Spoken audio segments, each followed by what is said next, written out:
fish for rupees 15 for 1 kg and we sell dried fish for rupees 70 for 1 kg.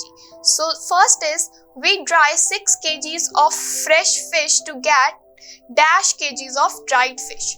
So when fresh fish is dried,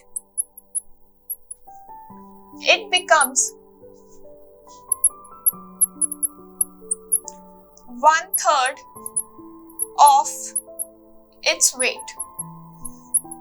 So first is if we dry 6 kgs of fresh fish to get dash kgs of dried fish. So we have 6 kgs of fresh fish, so that becomes on drying 1/3 of its weight. So 6 divided by 3, that is 2 kgs. So for first, the answer is 2 kgs. B part is for 6 kgs fresh fish, we have to pay 6 into dash is equal to rupees 19.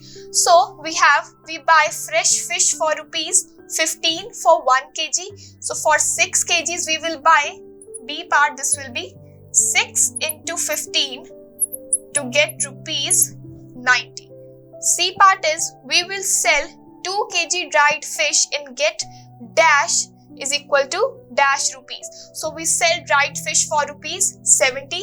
So this is 2 into 70 and this is 140 rupees.